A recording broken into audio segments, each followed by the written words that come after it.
Thanks for the snacks. That's nice of you to organize this for us. Must be a mom thing to know stuff like that. I'll definitely eat whatever you've packed. He smiled quietly. I'll definitely eat whatever you've packed. You better save some for me too. Kira giggled, hiding her mouth behind her hand. There's plenty there for both of you. She returned your smile with one of your own, but before putting her cup of tea aside. Well, I'll help you get the car packed. Sure. Thanks. The three of you got a move on, taking the boxes from Cove's bedroom and heading down to fill the back seat of the car, until there was barely an inch of space left in the back trunk. With all of you helping, it only took a couple of trips to move everything, and you were done before you knew it. Then it was truly time to say goodbye. You convened back into the apartment, where Kira took over the two of you with a quiet smile. It was great to see you both. Thank you for coming. She gave each of you a hug, and you felt a little sad that you hadn't been able to spend more time with her. It was good to see you too, Mom. Cove embraced her in return, the two of them holding onto each other for a few seconds longer. I'll miss you, but I'll visit again soon. Of course. You better. Hey, we should make plans for you to visit us too. I'll let you know when it's settled. I'd love that. Kira bundled all the stuff she prepared into a bag and handed them over to you. You took a quick peek at what she had packed.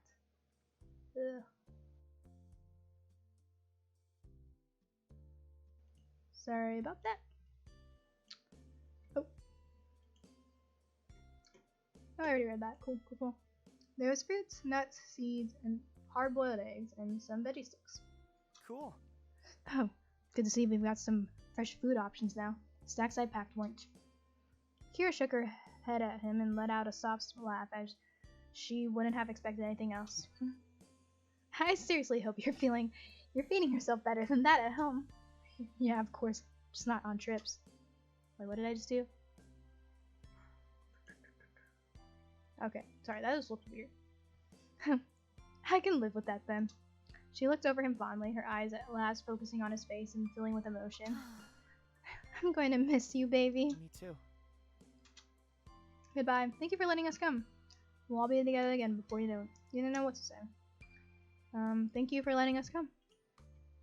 No problem at all. You're welcome anytime. Kira put an arm around you both, pulling you in tight to her side for one final squeeze.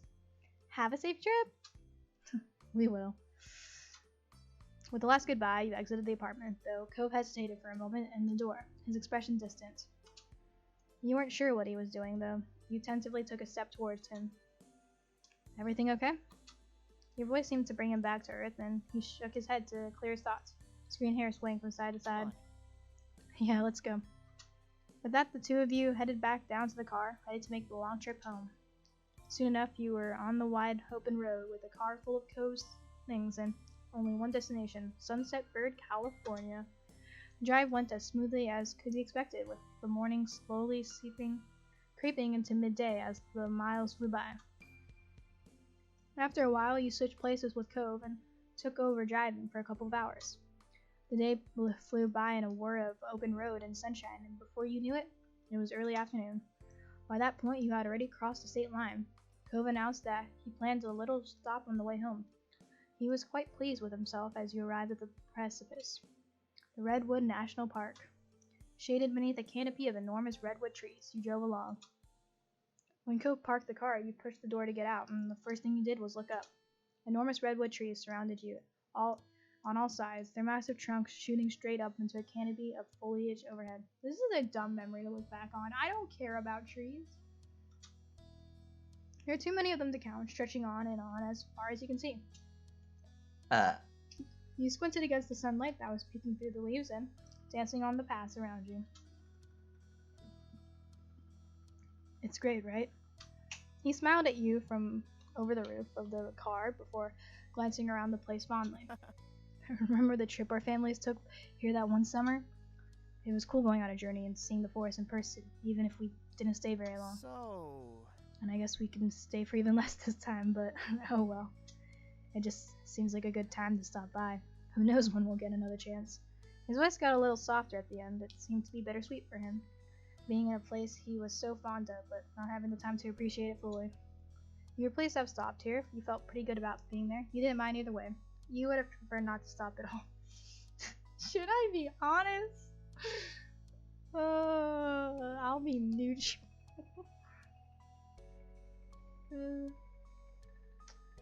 You didn't mind either way. At least you got to stretch your legs for a bit, but you knew you'd have to leave again pretty soon. Thanks for bringing me here. There will be more chances in the future, I promise. It's better than taking a break at a gas station. I'll put up with you for the trees. I'll put up with this place for you. You said nothing about that. Yeah, I'm not gonna say anything. The two of you walked around for a while, completely dwarfed by the sheer scale of redwoods. It kind of put your view of yourself and everything in a strange perspective. You took in a lungful of clean forest air, listening to the sounds of bird songs and cool breeze rustling through the underbrush, taking advantage of the space to move around freely. However you felt about being there, it was a total different scene than sitting in that old car for hours and hours.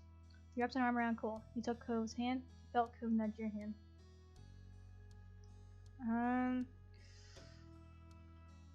Yeah, we can let him nudge my hand. You didn't pull away, and he intertwined his fingers through yours, smiling at you as you relaxed into your touch. Being here again, you couldn't help but reminisce on what else had happened during the trip you had taken here all that time ago. There was a lot of things that had reminded you of it recently. You looked over at Cove, who seemed to be lost in the peace of the place, and you wondered if any of it crossed his mind. Smiling at the sight, you thought back on what had been a highlight of that long-gone vacation. You know, we spent the night in the loft together. Elizabeth teased us mirthfully on that trip. Remember? Our families were so close. Why would you say were? They're still close. Remember how a bird stole your dad's lunch? I don't remember that. Elizabeth teased us mercilessly on that trip, remember? Liz really put no punches when she was a teen. I can hardly believe some of the things she said to us. Cove groaned, and though his eyebrows dipped grumpily, you could see the shadow of a smile tugging at his lips. I remember, unfortunately, but I don't know why you're pretending she's gotten better. Liz never gives me a break. You had to crack a smile. Cove was honestly a favorite target of hers for teasing, but so were you. You continued chatting about the trip a little while longer, about things you had seen and done and even eaten. A lot of the memories Cove had of the trip were similar to your own, but you were also surprised to hear a few of the other things from his point of view. So much had happened that there was no shortage of things to talk about. The place certainly had a nostalgic quality about it. Your spirits were light as you ambled past information boards and picnic areas. But before long, you decided it was time to bring the short stop to an end and head back to the car to get on the road again. Cove sighed when you finally reached the vehicle, jangling the keys in his hand before unlocking the doors. Well, I wish we didn't have to go, but we're going to be responsible and not stay longer than we should. How grown up of you. He smiled slightly, and with that, the two of you jumped into the car, buckled in, and he put it in drive. You were getting closer and closer to town as the sun started setting, though we're still far away that the radio stations were unfamiliar to you. Cove twisted the dial this way and that before stumbling onto a channel with a song he seemed to like. That was a rare gift from the fates, and the sea of static exchanged radio jockeys and grating tunes. His face immediately brightened at the sound of it, and he drummed his fingers along the bottom of the steering wheel happily. Sitting back in the seat, he bopped his head and shimmied his shoulders in time to the tune, all while mouthing along to the words. Occasionally he had even lifted one hand from the rail to gesture with his fingers for a specific line. You smiled, you chuckled softly, you shook your head, you sang along, you ignored it. You sang along. Cove raised a pleased eyebrow at your vocalization. Emboldened by you, Cove decided to speak the words rather than lip-syncing. Your voices mixed together, slowly creeping louder and louder as you belted out the words of the song. Every now and then, a word would be sung wrong, and by the end, you were both laughing too much to continue. The song ended, and Cove reached over to start cycling through the radio stations again. Upon finding nothing tolerable, he flipped the dial off in defeat and leaned back in his seat with a sigh.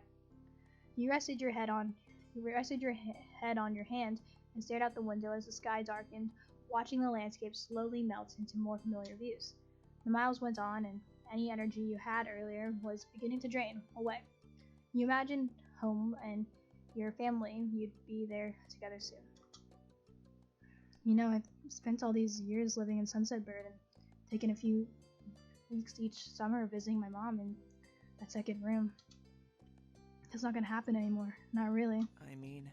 can still see my parents, but the way it all works between us has changed forever. He paused the silent stretching, a serious look settled on his face, his thoughts far away. I'm excited to be on the brink of real adulthood. I'm worried about how things will be in the future. I feel the same about my parents too. You should lighten up. He said nothing. I'm worried about how things will be in the future. So many things will be different. I hope I'm ready for. Cove's mouth pulled into a tight line, and he gave a small nod. You got the feeling that he understood how you felt. Cove stared straight ahead and down the long, long road. The path looked like it'd never end from where you were, but that wasn't true. Eventually, he found a few more words to say. I'm so glad. I think it's good we were able to do this trip without any parents or chaperones. It was just us. We did it all. I don't know, I feel a little more independent now, a little more ready for what's ahead. Right? I've felt ready for a while now. I'm not sure I'll ever be ready. He didn't respond. I'm not sure I'll ever be ready. The thought of leaving home, my mom's, it's scary. Cove sighed solemnly. The topic seemed to wear on Cove, and he made an attempt to find something else to speak on. So, I'm kind of sad about getting back. I'm gonna miss having you right there tonight. His eyebrows dipped, and he laughed at himself in embarrassment. It sounded way more forward than I meant it to. It's just nice when you're nearby. You let out a little chuckle yourself, and the atmosphere became more relaxed, the two of you falling into a comfortable silence. The sky outside grew ever darker as the hours passed by, the stars blinking on like tiny fireflies painted onto a canvas of blue.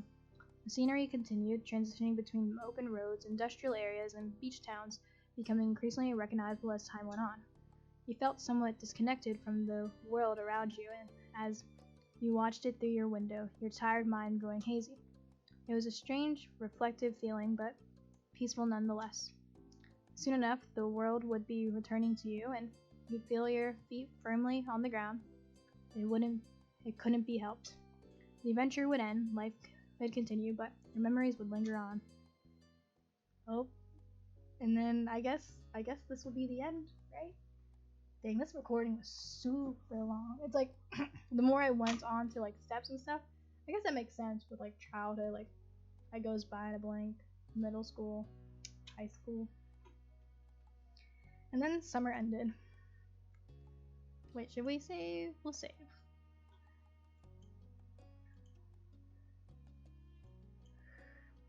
And then summer ended. Moths bounced against your windows, attracted by the light of your room. A siren call in slowly darkening the sky. Just as the day was coming to an end, so too would summer. Liz would be moving back into the dorms before long. Luckily, Lee had been able to come stay for a short trip before her own new journey began. She'd officially been accepted to her first choice college a few weeks ago. This was her last chance to see you all in person before. You flicked through the plans for the next few months, realizing that you didn't even know where you'd next have the opportunity for everyone to be in the same place again. It was hard to think that you'd likely be seeing even less of your cousin going forward, but you were delighted that she was pursuing her dreams. While you were still with each other, your family was going to have dinner together as ever. The Holdens were tagging along too. You were going to the Chinese restaurant. Your destination was the tropical place. Okay, we already went to the tropical place, so we gotta see the Chinese restaurant now. It was somewhere your family had always enjoyed going, ever since you and Liz were tiny. The long-standing connection made it a fitting location for a final meal out before Liz and Lee set off again. Technically, you were getting ready to go out, though your mind was only half on the task. It was pleasantly a warm evening, the kind that epitomized the vacation feeling, and you were in no mood to spoil it by rushing around. It was strange to think that summer was coming to an end, yet you wouldn't be returning to school. That pattern had been in place for as long as you could remember, and had come to feel like a natural rhythm and inescapable as the coming of the tide. So true. This was the first time that you were going to be able to set your own tune. Whatever came next was entirely up to you. The future looked bright. You couldn't wait to start your new life. You were nervous but ready. It was also uncertain. It worried you. Just thinking about it made you queasy with stress. It was all uncertain. It worried you. You didn't know what you wanted to do. There were so many options, all with advantages and disadvantages, and this was the first time you had to make such a momentous decision. You felt as if you stood alone at a crossroads in this changing world. Who could know what the right choice would be? Mom called up from downstairs, tearing you from your thoughts as she told you it was time to head off. You hurried downstairs, hoping that the evening would be sufficient to distract you from your anxieties. Everyone piled into the car. While it was marketed as being suitable to hold 5 people in practice and made for a very tight fit, your mom sitting in the front were fine. Your moms sitting in the front were fun. You, Liz, and Lee were squished into the back. Lee in the middle, wedged between you and your sister. I don't know how tall Lee is. I don't remember if they mentioned that. It's always my job to sit in the middle because I'm tiny. But Mom was an excellent timekeeper. Thanks to her effort, you pulled up near the restaurant on time. The process of getting out of the car was slightly easier than squeezing into it, with much less coordination required to release seatbelts than to secure them. You gave Lee a hand as she clambered out from the middle seat, then headed into the building as a group. A waiter greeted you as you entered. Ma let him know how many of you were there. There would be in total, and he went to arrange a table that met your needs. He returned promptly to guide your seats. You slipped into your chair. It felt all wrong. No matter how you shifted in your seat, comfort eluded you. Everyone else seemed fine as they settled into their own seats. Your drinks ordered had just been taken when the Holdens came through with the door. They were pointed in your direction, though with Mom waving an arm in the air, it was hardly necessary. Cove and Mr. Holden came to join you at the table.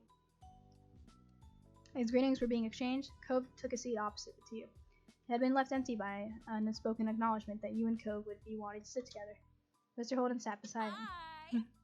It's great to see you. I'm glad you can make it. Hello, everyone. Oh my god. Why can't he talk whenever his first line comes up? Because I always forget what he sounds like. Hello, everyone. You wouldn't believe how hungry I am. You came to the right place then.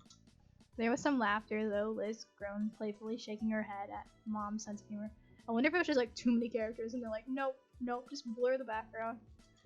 Growing up, she'd have complained and Mom would have responded by making another comment.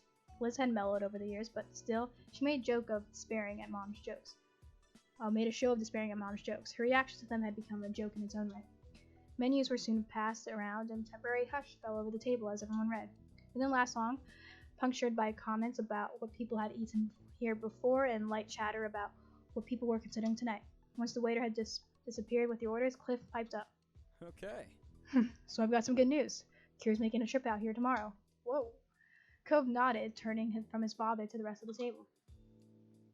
We talked about it and figured this was a good time for everyone. Very nice. That's great. Everyone reacted positively to the news, though. Ma looked wistful. That's a shame.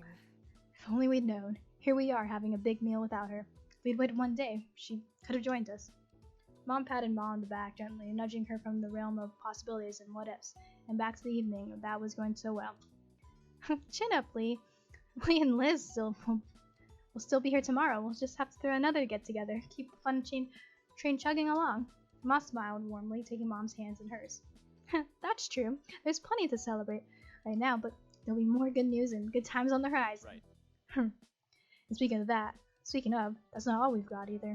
Mr. Holden's eyes were light as he sat up straight in his chair, face angled toward his son. He barely let a beat go by before nudging Cove with his elbow, pushing him to follow up on the announcement. He was the very picture of a proud papa. Cove shied from the limelight, ducking his head down and staring at his lap as he spoke. Well, it's just I've switched over to working full-time instead of only part-time. Plus, I've been looking at apartments. There's a few I can choose from. He flicked his gaze up at everyone around the table, a smile creeping over his face. I'll be pretty busy going forward. Apartments, he was moving. Cove was going to move out of his dad's house. After 10 years, he wasn't going to be your neighbor anymore. Mr. Holden gripped one of Cove's shoulders and gave it a loving shake. His excitement couldn't be contained. Incredible! Cove's actually going to make it to adulthood. It's a miracle. Mr. Holden leaned back in his chair, staring up at the ceiling in mock wonder. So glad. I wasn't convinced I'd be able to rear a kid all the way to this point, but thankfully I've lucked out and got the best boy a dad could have asked for. Dad? Cove blinkered his vision with his hands on the side of his face, temporarily blocking his father from sight. Despite his genuine bashfulness, which left him unable to meet anyone's eyes after all the attention thrust his way, he was happy. Thanks. I was really lucky too. You're a good dad. Aw. Come here. Mr. Holden threw an arm around Cove's neck, pulling him into as close of a hug as the seating allowed. He rubbed his cheek on the top of his son's head, while Cove chuckled, accepting the affection with good humor. He looked around at the faces of the company here. You'd been on this journey with everyone here for years, seen them falter and grow, and they had watched you go through the same. Now you were striking out on a new path. Cove was leaving his family home, Liz was heading back to college, while Lee was starting at hers. You were all headed in different directions, to different destinations, some near and some far, but it wouldn't be long until you were all going your own way.